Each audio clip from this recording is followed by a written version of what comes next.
They ran her bag 3 times, and still couldn't tell what it was. So they decided to treat her like the problem. The line cut through the low airport noise as Emily Carter stood frozen at the TSA checkpoint. Her carry-on had been pulled aside. A small gray case sat under harsh fluorescent lights, like it didn't belong there, like she didn't belong there. The agent's voice was calm, but edged with suspicion, as he asked her to step back, to wait, to not touch anything. And just like that, a routine morning turned into something heavier, slower, controlled entirely by people who had already made up their minds. Emily swallowed once and kept her hands visible. Her badge was still clipped to her jacket. RN printed clearly beneath her name. But no one asked what it meant. No one cared yet. The scanner screen glowed with a shape that didn't resolve. Didn't match anything in their system. And that was enough. More than enough to shift the tone. "What is this?" the supervisor asked, already halfway to assuming the worst, already treating her explanation like it would be an excuse. Emily answered carefully, her voice steady. She said it was medical equipment. Specialized. Time-sensitive.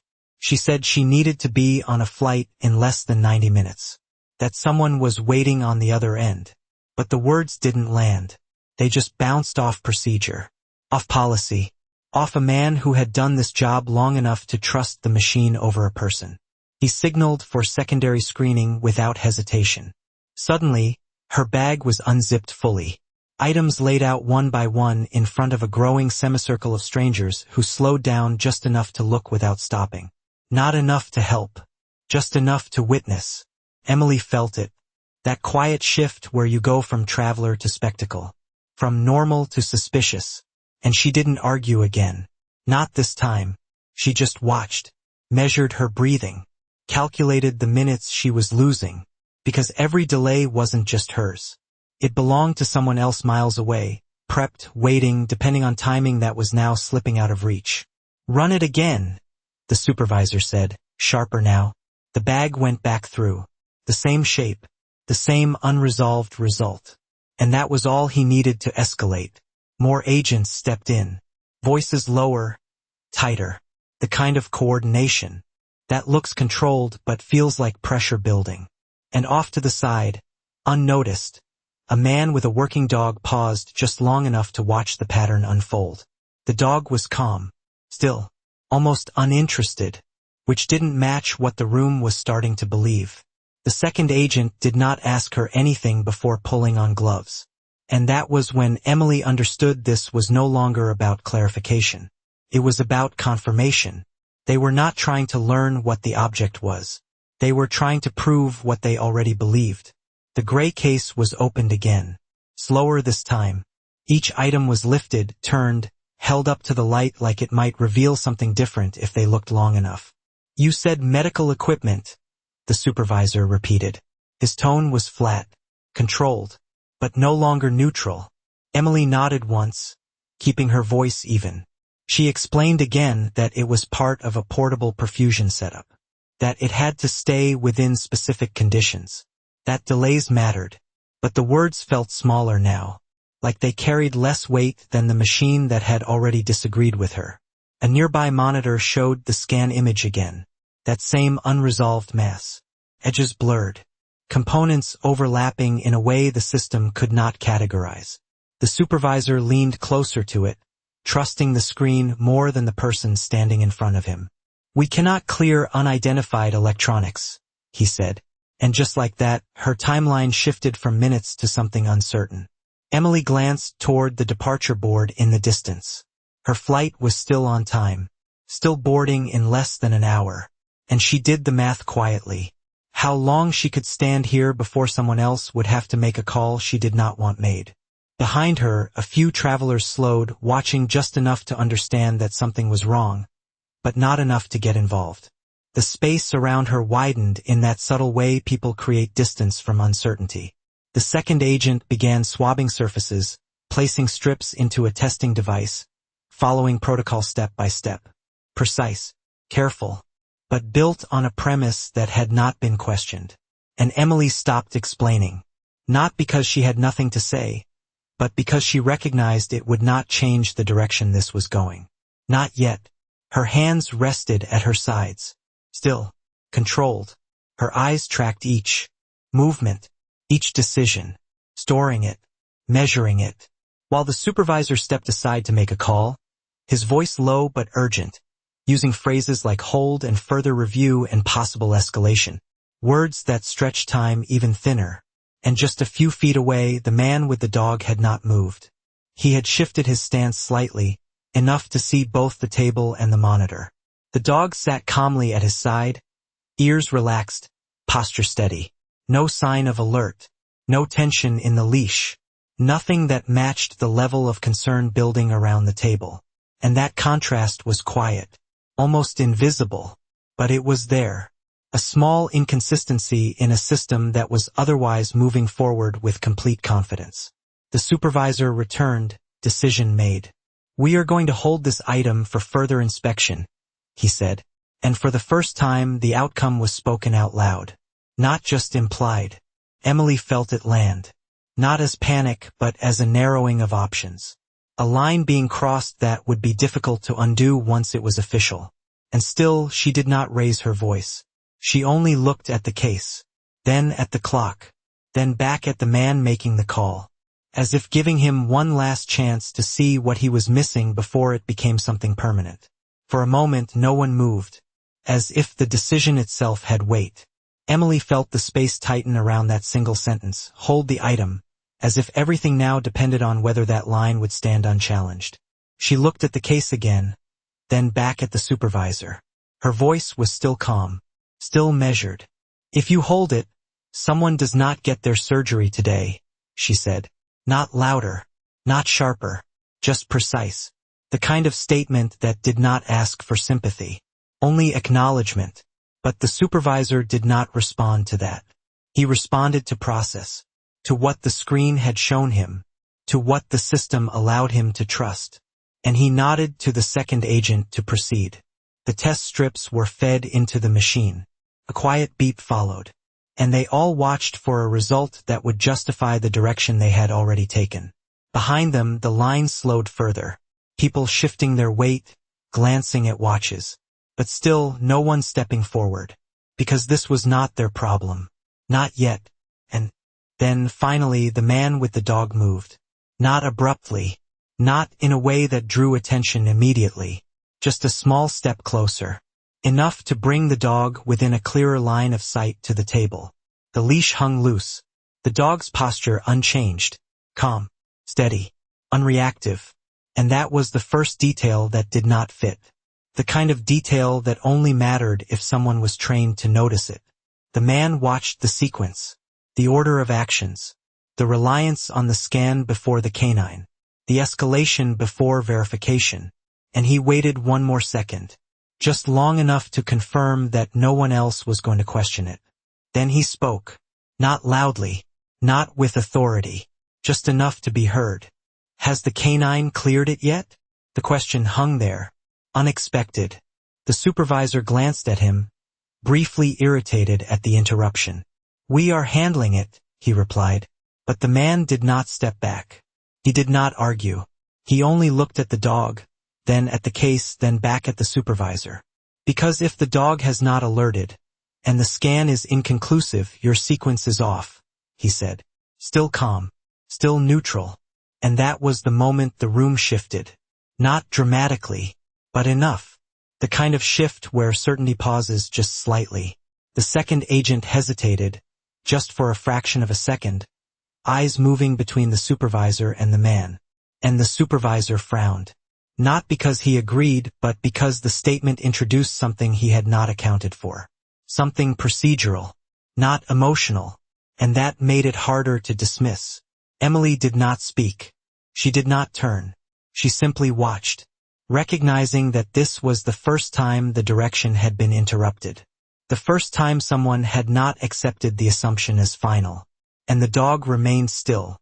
No movement, no signal. Just quiet confirmation of something no one had fully used yet. Then the man added one more line, just enough to anchor it. "You are treating uncertainty like confirmation." And this time no one moved at all. The supervisor did not answer right away. And that silence carried more weight than any argument. Because for the first time, the process had been questioned in a way that could not be brushed off as emotion. He looked at the dog, then at the handler, then back at the table, recalculating without admitting it. "We have a flagged image," he said finally, holding on to the one thing that had given him control from the start. But the man did not challenge that. He only nodded once, as if agreeing with the fact but not the conclusion. "Then verify it correctly," he replied, calm, steady, leaving no room for escalation, only correction. And that distinction mattered, because it did not threaten authority. It exposed sequence. The second agent shifted slightly, waiting for direction that now felt less certain. The machine beside them finished processing the swab. Another soft beep, and all eyes flicked to the small screen. But before anyone could speak, the man lowered his gaze briefly to the dog. A subtle cue. The dog leaned forward just enough to take in the air around the case. Still no change. No alert. No signal. Just quiet consistency. And that was the contradiction now sitting in plain view. One system uncertain. Another completely clear. The supervisor exhaled slowly. Not frustration. Not yet. But something closer to hesitation. The kind that appears when a decision is about to be reconsidered, but pride has not stepped aside. "Run it again," the man said. Not as an order but as a logical next step. And this time no one questioned why. The case was placed back onto the conveyor more carefully now. Aligned properly. Components separated as much as possible. The second agent adjusted the positioning. Something small but critical. Something that had been rushed before. The belt moved. The scanner lit up. And the image began to rebuild itself line by line. Clearer this time. Less compressed. Shapes resolving into distinct parts instead of a single mass. And the room leaned into that screen without realizing it. Watching the system correct itself. Watching certainty begin to shift direction. Emily stood exactly where she had been. But the air around her felt different now. Not because she had said anything new, but because something else had finally spoken in her place. The image completed. Sharper. Defined. Components recognizable. The second agent looked at it, then back at the supervisor. Not speaking yet. Waiting. The supervisor stepped closer, eyes scanning the details, matching them against training, against expectation, against the assumption he had built just minutes earlier. And for the first time that assumption did not hold. The object was no longer unknown. It was specific, structured, explainable. And the delay that had been justified seconds ago now stood exposed as something else entirely. Something avoidable. The supervisor straightened slightly, his posture adjusting. Not a full retreat, but no longer advancing. And behind him, the line of travelers began to move again, slowly, as if the tension that had paused everything was finally releasing. The man with the dog did nothing more. He did not step forward, did not claim anything. He simply watched the correction take place one step at a time, exactly the way it should have from the beginning. No one said the word mistake, but it was already there, sitting between the screen and the table, visible to anyone willing to acknowledge it. The supervisor kept his eyes on the now clear image. Each component defined. Each line resolved into something familiar. Something that matched exactly what Emily had been saying from the start. But the shift did not come with an apology. Came with a pause. A recalibration that moved slower than the error itself. "What exactly is this device?" he asked again. But the tone had changed. Less accusation. More need for confirmation. And Emily answered the same way she had before. Steady. Precise. She explained that it was part of a portable organ preservation system. That it maintained viability during transport. That timing was not flexible. And this time the words landed differently. Not because she said them better, but because the system had finally caught up to her. The second agent nodded slightly, as if the explanation now fit the evidence in front of him. And the supervisor exhaled. A small release of control that did not go unnoticed. He glanced briefly at the man with the dog. not acknowledging him directly, but no longer dismissing him either. And that silent adjustment said enough. The swab test result displayed as clear. No alerts, no indicators, nothing that supported the earlier escalation. And one by one, the justifications fell away, leaving only the process that had been misapplied. The supervisor straightened, his voice returning to procedure, but softer now. "We will need to document this," he said, already shifting from enforcement to record-keeping. And that change marked the moment everything reversed. Not dramatically, not publicly, but structurally. The case was repacked more carefully this time, each item placed back with a level of respect that had not been there before. The gloves came off, the table cleared, the barrier between Emily and her bag removed, and she stepped forward, closing the case herself. Her hands steady, no rush, no visible frustration, just control, the kind that does not need to be shown to be understood. She clipped her badge back into place, the letters still the same, but now finally read. The supervisor handed the case back without ceremony. No apology, but no resistance either. And that was enough, because the authority that had held her there minutes ago had already shifted, corrected by its own rules. Behind them, the line resumed fully, the moment dissolving back into routine as if it had never stopped. But for those who had watched closely, something had changed. The man with the dog gave a slight nod to no one in particular, then turned as if he had simply been passing through all along. The dog at his side, still calm, still silent, and Emily took one last look at the clock, recalculated, and moved forward with purpose. Not running, not rushing, just moving exactly as fast as she needed to, because now the only thing left was time, and she had just gotten enough of it back. She did not look back at the checkpoint again. Not because it did not matter, but because looking back would not give her any more time. And time was the only thing that still held weight. The terminal stretched ahead of her in long, bright lines. Departure screens flickering. Boarding calls echoing overhead. And Emily moved through it all with a pace that was controlled, but urgent. Her mind was already shifting from what had happened to what still needed to be done.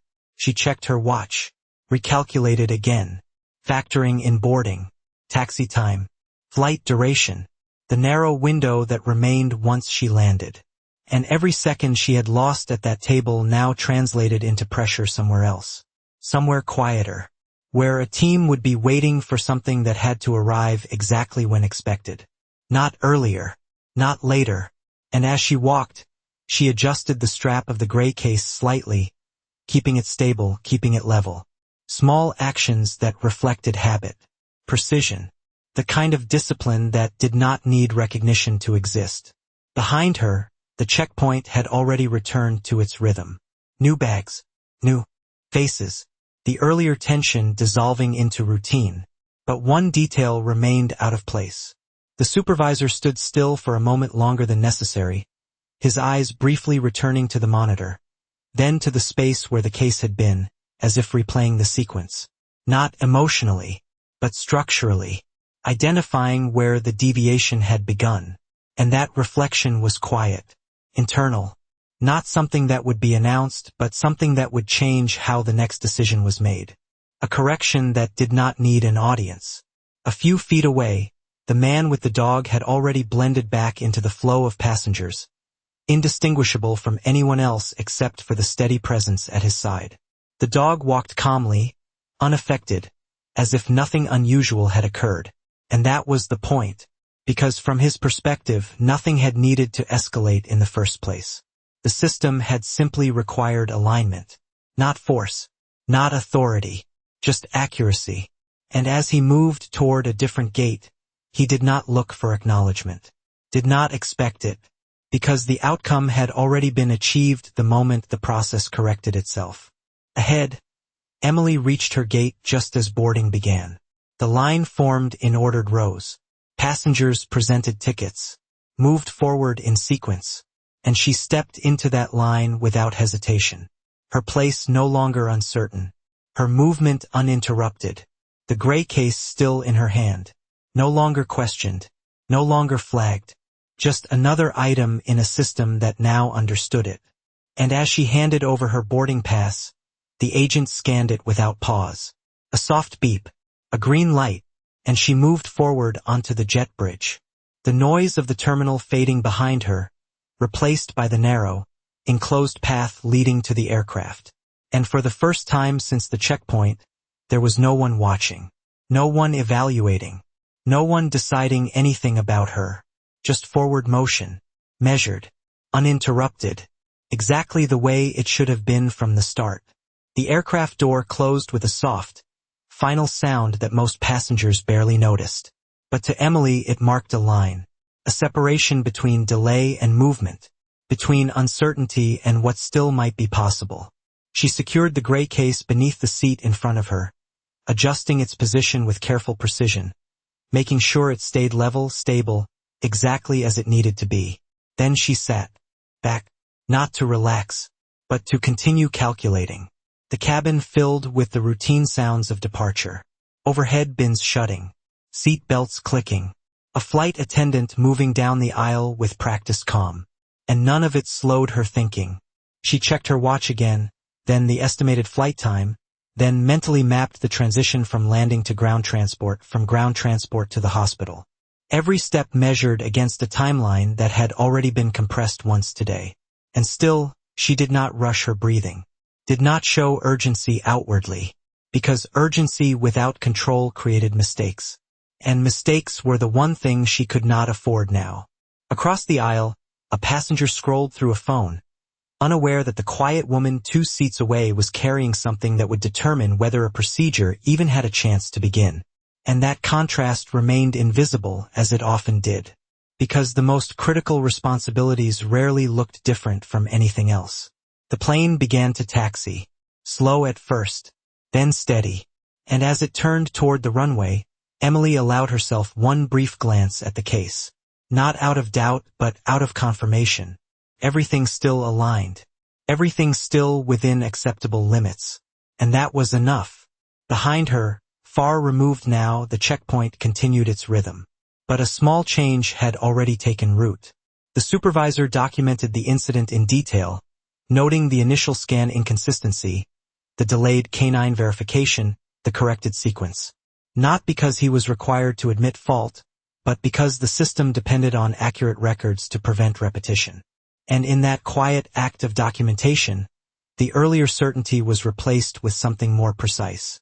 Something that would influence decisions long after this moment passed. Back in the air, the engines increased.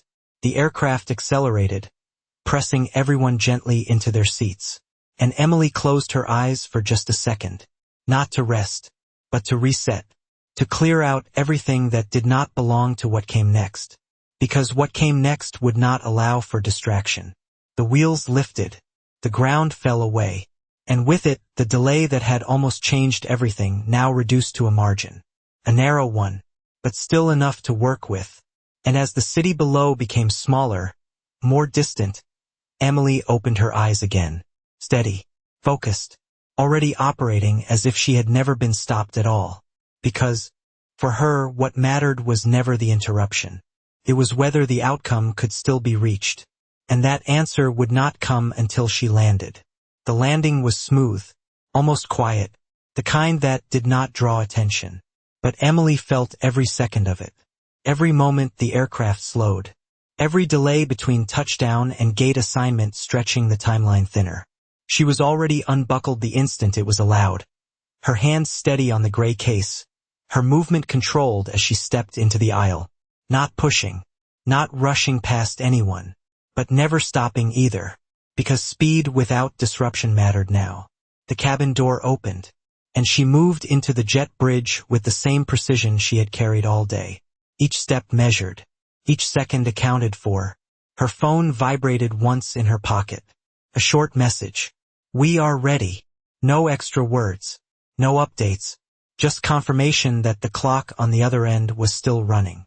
Still waiting for her to arrive. She did not reply. She did not need to. Her response was already in motion. Outside the terminal, the air felt different. Sharper. Cooler. And she adjusted her pace slightly as she moved toward the exit, scanning for the fastest route, the shortest path. Every small decision adding up to minutes she could not afford to lose. Car was already waiting near the curb. Engine running.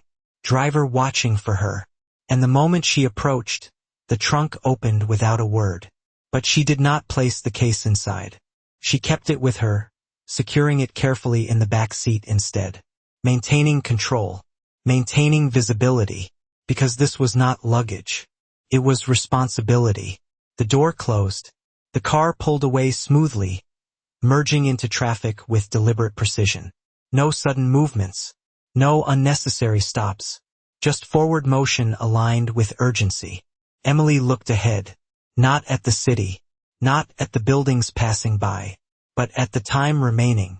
Recalculating once more, subtracting each delay, adding each gain until the margin settled into something narrow, but still possible. And that was enough. She adjusted the case again, checking its position, confirming stability. Her focus absolute. Outside, traffic shifted. A light turned. A lane opened, and the car moved through it without hesitation. Each small alignment stacking in her favor. And for the first time since the checkpoint, the path ahead was no longer uncertain. It was defined, not guaranteed, but achievable. And as the hospital came into view in the distance, its structure clear against the skyline, Emily leaned forward slightly, not out of anxiety, but readiness, because everything that had happened before this moment no longer mattered on its own. It only mattered in how it shaped what she did next. And what she did next would determine whether the delay became a loss, or just a detail that disappeared the moment the outcome was secured. The car stopped before the engine fully settled. And Emily was already moving. The door opened, her hand steady on the gray case as she stepped out and into motion without hesitation. The hospital entrance slid open ahead of her. Bright, controlled, familiar, and everything inside operated on a rhythm she understood without needing to think. A nurse at the front desk looked up, recognized the urgency immediately, and signaled ahead before Emily even spoke. Doors opened in sequence, each one clearing the path forward. Not with panic, but with precision, because this was not chaos. This was timing, and timing was everything. She moved down the corridor with measured speed, her steps even, her breathing controlled, the case held level, never swinging, never shifting, as if the steadiness of her movement could protect what was inside. A surgical team waited beyond the final set of doors, already prepared, already aligned. And when she entered, there were no questions about what had happened. Only a brief nod, an understanding that the timeline had tightened, but not broken. She placed the case onto the designated surface and opened it with practiced care. The room shifted subtly as attention focused not on her, but on the contents. On the process continuing exactly where it needed to. And in that moment, everything that had nearly gone wrong disappeared. Not erased, but rendered irrelevant by the fact that it had not stopped the outcome. The lead surgeon glanced at her once, just a fraction of a second. Enough to acknowledge arrival. Enough to confirm that the margin had held. And then the work continued. Seamless. Uninterrupted. As if it had always been this way. Emily stepped back. Not seeking recognition. Not waiting for thanks. Because her role was already complete the moment she had delivered what was needed within the time that remained. And she stood there briefly watching the system operate correctly, each person moving with clarity, each step aligned with purpose. And it was quiet in a way that mattered. Not silent, but focused, controlled, the opposite of what she had left behind at the airport. After a few seconds, she turned, leaving the room without drawing attention. The doors closing behind her with a soft, final sound. Out in the hallway, the pace slowed. Not because there was nothing left to do, but because what mattered most was now in motion without her. And as she walked toward the exit, her hands empty now, her posture unchanged, the day began to settle into something simpler. Not easier, just resolved. Far away, at a security checkpoint that had already moved on, a process had been corrected, a report filed, a sequence adjusted. And none of it would be announced. None of it would be remembered by most. but it would exist in the next decision, and the one after that. And as Emily stepped outside into the open air, she paused for just a moment, not to reflect, not to replay anything, but simply to confirm that everything had reached where it needed to go. Then she continued forward, steady, unremarkable to anyone passing by, exactly the way it had been all along.